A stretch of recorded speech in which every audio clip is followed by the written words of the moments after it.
Welcome to Business Talk here on businesstech.co.za. As always, I'm Michael Avery, and today we've got an exciting episode lined up for you, all about the cut and thrust of e-commerce. And staying ahead of the curve is not just a challenge, it's an absolute necessity. Leading the charge in South Africa's increasingly competitive online shopping space is none other than Takealot. Now, Takealot.com was officially launched way back in June 2011. It feels like a lot further ago. That was following the successful acquisition of an existing e-commerce business called Take2 by the US-based investment firm Tiger Global Management and Kim Reed. That was in October of 2010. Today, the Naspers-owned Takealot.com is the leading e-commerce retailer in South Africa and indeed one of the largest, most innovative e-commerce retailers on the African continent. I'm thrilled to have with us the relatively new CEO of the Takealot Group, Frederik Zietsman. Frederik stepped into the role just a few months ago, but I'm sure it already feels a lot longer. Frederik, great to have you on the show. And as I said, just a few months, it must feel like it's been a little bit longer than that, given the competitive pressures that we're seeing in the local market. It's rapidly changing. We've got the entrance of Amazon and Temu and Shein. How have you first felt your feet under the desk as CEO? How do you think those first few months have been? Firstly, thank you, Michael, for having me. It's a privilege speaking to you this morning from a cold and wet Cape Town. Look, so I think if you think about Takealot, I've been here now for close to 9 years. So I know the Takealot.com business fairly well. So I think that gave me a distinct advantage going into the new group CEO role. And I think for me, it's a bit ironic that at the same time, all the competitors launch into the market. That being said, we knew about Amazon for about 18 to 24 months, which gave us a good indication of what we can expect.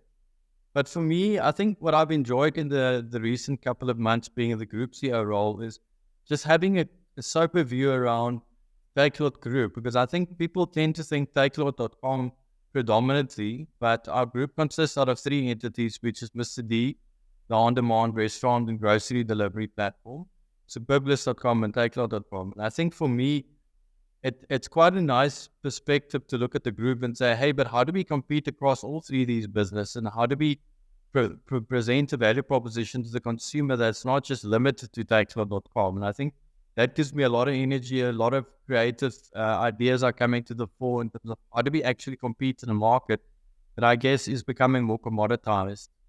That being said, e-commerce is still growing and it's really nascent. But we need to think about, to your point, for the next 5 to 10 years, how do you carve yourself out to be a player and remain a leading player? I found it very interesting, given that you had sight of Amazon's entry into the local market, that when Amazon did launch, we did a quick test and we saw a lot of the products that you should be able to get on Amazon weren't available there, but they were available on Takealot. But you've got to keep on innovating, as you say. And as a group, you've got Mr. D, you've got that last mile delivery, you've got Superbalist, fashion and retail, but you continue to lead the South African e-commerce market in general. Can you tell us why you think you continue to be the preferred online shopping platform in South Africa? I think a lot of that sits within the fact that we've built a trusted, truly South African brand over the last 12 years. I think we've won the hearts and minds of consumers, and it takes a whole lot of hard work to keep the love. But I think we are homegrown. We've established ourselves to be a trustworthy e-commerce channel. I think when e-commerce, you can have all the bells and whistles, but it boils down to trust. And trust is built by doing what you say you're going to do. And I think we've continuously delivered over the last 12 years, both on the operational and the growth side. We continuously offering consumers something new, whether it's new products or new ways to pay, new ways to receive your delivery. And I think as that compounds, trust is built. Trust is equally easily lost. So I think we're very aware of the fact that new competition brings a commoditization of certain factors of our value proposition, and therefore this continuous evolution needs to happen. And I think we are a South African business. We are built by South Africans. Our code is written by South Africans. Our drivers are, and our staff are South Africans. We want to be seen, and we are truly a South African business. And that's one of the things we're the proudest of, is the roots of where we started, how we started, and where we are today. And I think key to that is also your commitment to investing in South Africa. You've announced a new distribution centre in KZN in February. Will you continue to invest in improved distribution across the country? Because that does seem to be a critical component of getting e-commerce right. Absolutely. I think maybe just thinking about KZN quickly is when we looked at the customers residing in KwaZulu-Natal, even some parts of the Eastern Cape, we realized that the service levels that they are receiving would not be the same as in Johannesburg and Cape Town-based customers, meaning that your same-day option, your next-day option for delivery, and just shorter delivery times in general was not an option for them. And we sized the market. We understood that there's a lot of opportunity, a lot of potential. Its close proximity to the port gives it distinct advantage as well.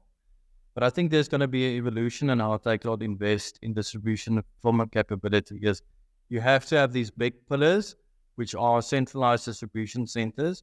And I think if you look at the trend globally, micro-fulfillment centers or dark stores are becoming a more capital light, quick and dynamic way to enter certain pockets of the market where you're not competing.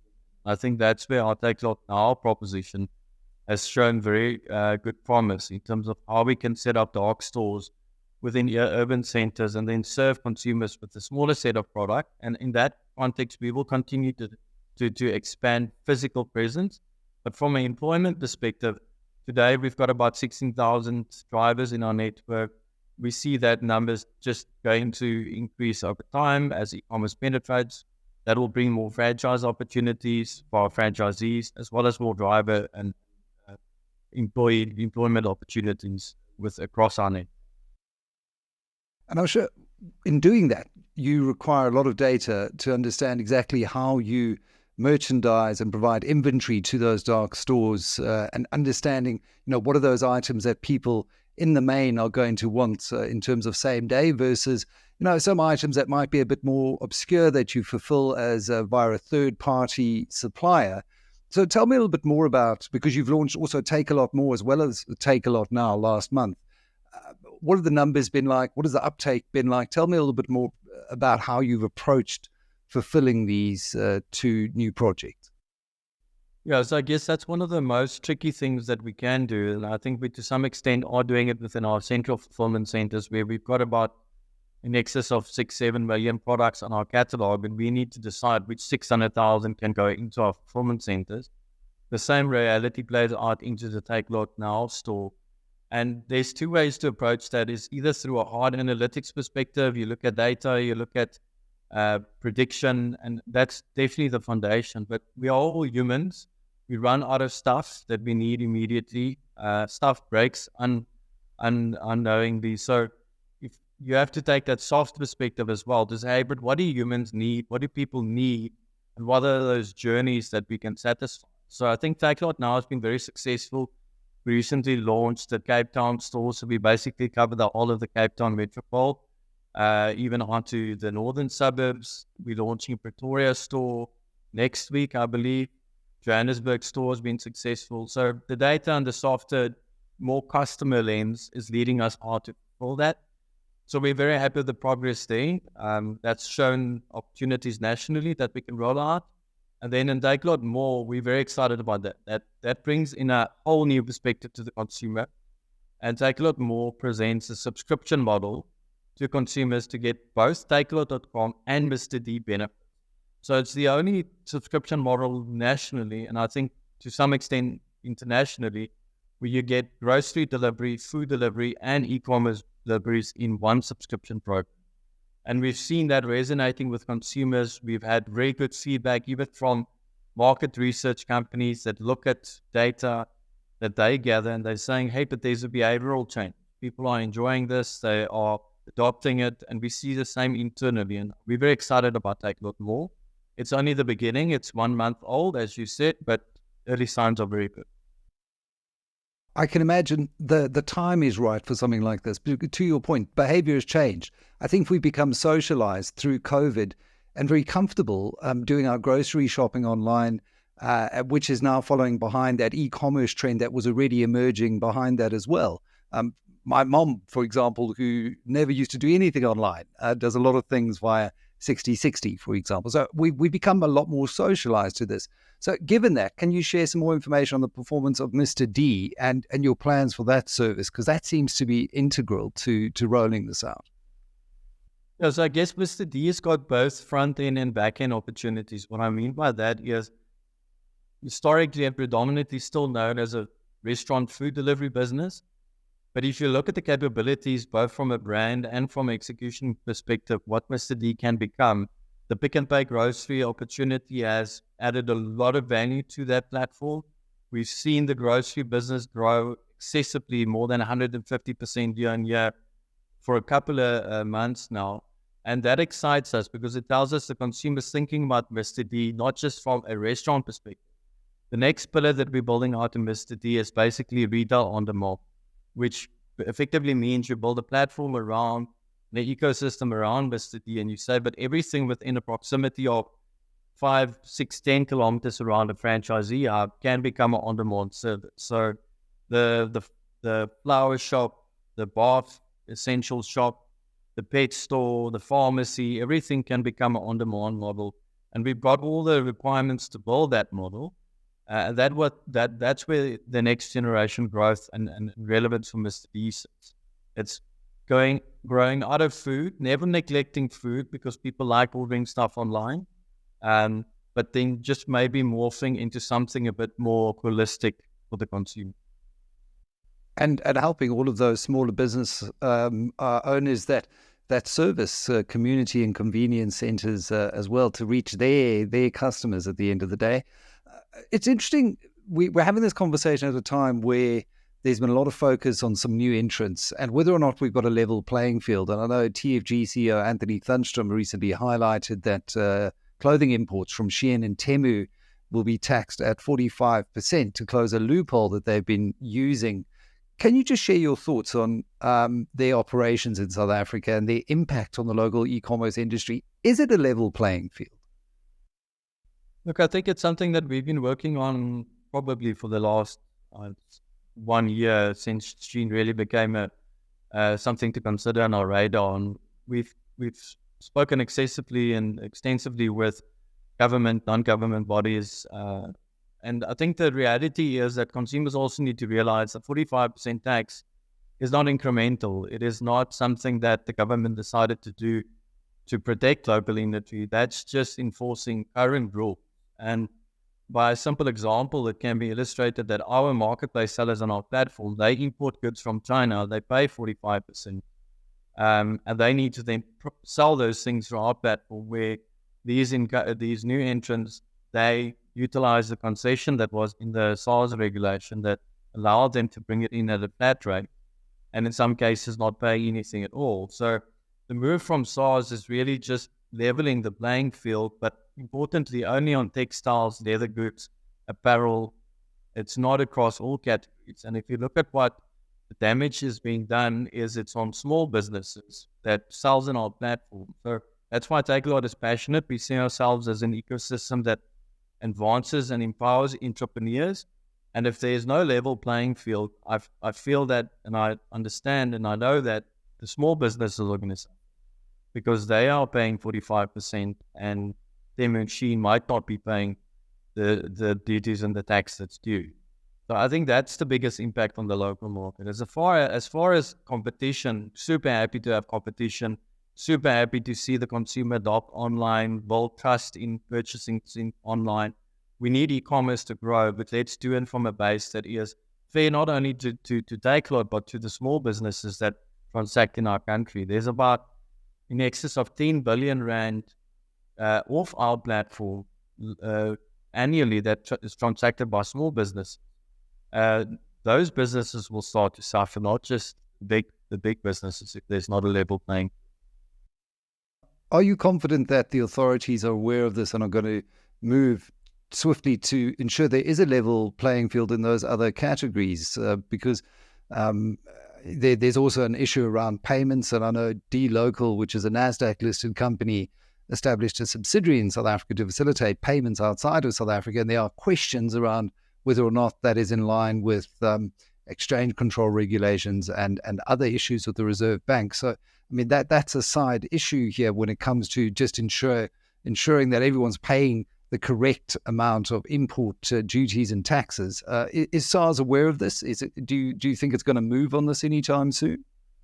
Yeah, absolutely. I think the first indication was the lifting of the concession on the specific categories, but I do believe that this is going to require ongoing and continuous engagement in a constructive and proactive manner from all participants in the retail market to also see how we can assist and how we can help. I think the private sector should also come to the with solutions, not just with problems, and see how we can look at sharing technology, sharing operational processes, and looking at how we can ensure that enforcement is happening. Because lifting a concession on paper is one thing, but affecting it in practicality is another. And I think that is our posture, is how can we help? And we believe that the consumer is important, and the consumer should be having the benefit and the experience of e-commerce, but all being done in a fair manner. And I think it's early days, but I'm very positive and I'm very hopeful that we are speaking to the right people across the retail and clothing federation, and I believe action will follow if we continue to work together. But it's not going to come if we just sit back and point fingers. We need to say, how can we help?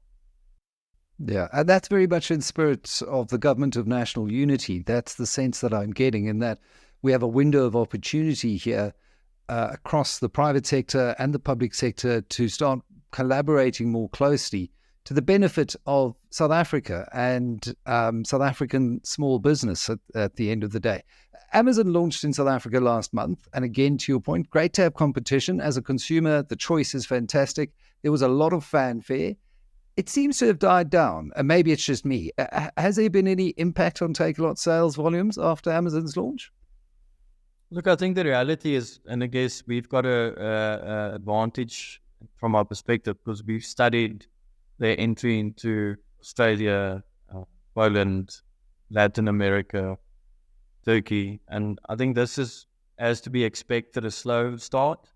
That's how they build their markets, make sure your operational processes run smoothly.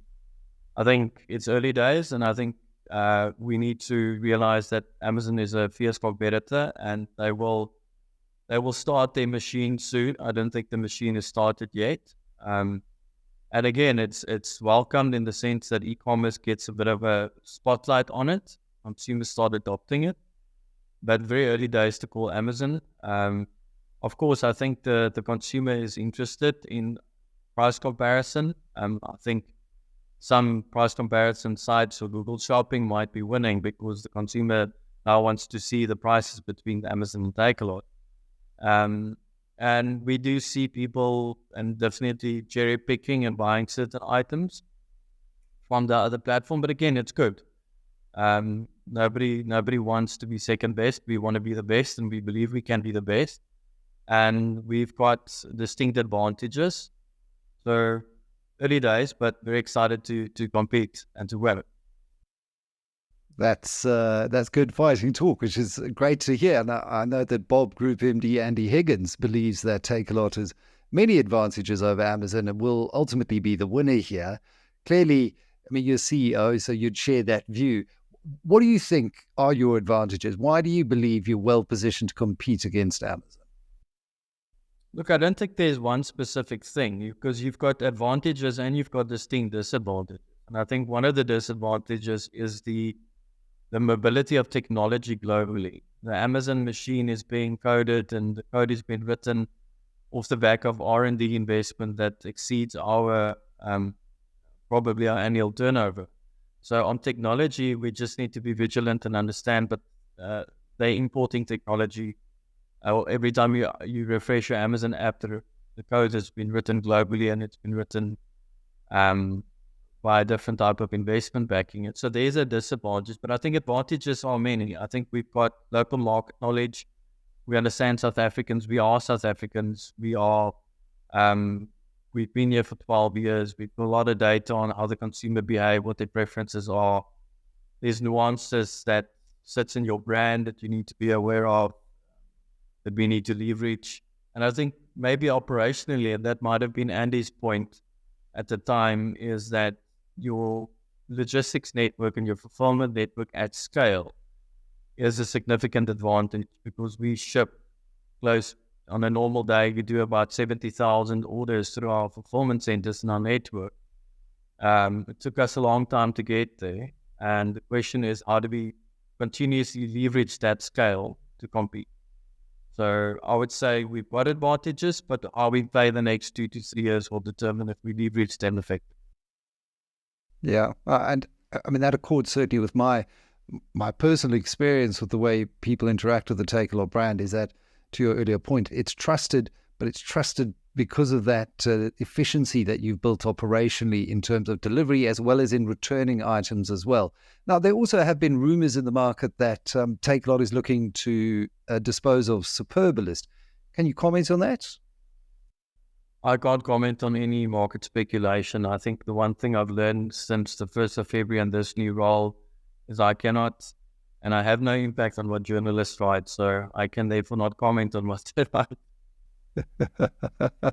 Do you think you would struggle to find an interested buyer if it were to be on the block? I think that will have to be assessed independently. I'm not in a position to comment on that. I had to try, Frederik. Yeah, Lastly, just given where you sit and your vantage point over the e-commerce industry locally, where do you think it's going? How much bigger do you see it in a year or two down the line? I think there's significant upside. And let's say we believe the 5-6% penetration, and well, depending on who you listen to, I think in the next 2 to 3 years, that can easily get to double digits. We can go into the early teens in the next 2 to 3 years. Now, if you think about that, it's taking let's call it a 55 billion rand market, and you're doubling that. And I think that comes from excessive marketing. It comes through people understanding the proposition. But the one thing that I believe will help us, actually two things, is I think South Africans are very resourceful, they're very innovative, and they are very intelligent, and I think we will leapfrog certain markets, because look at the creativity that sits in our local grocery retail market. I mean, we're far ahead in certain cases with global markets are. So I think we're resourceful, we're resilient, we'll get it there through innovation. The consumer will adopt online more. But the one thing that I believe is vital is we need to make sure that e-commerce is democratically available. And I think what we know and what a lot of people know is the rural areas and the townships and the consumers in the townships aren't served very well by the majority of retailers. Takealot delivers everywhere. So I think we've got the logistical reach, but there's a big job to be done to educate certain consumers. There are clear barriers to entry into e-commerce that sits within certain market segments, whether it's trust, whether it is technology adoption, whether it is barriers of logistics, I'm not home or don't have anyone home.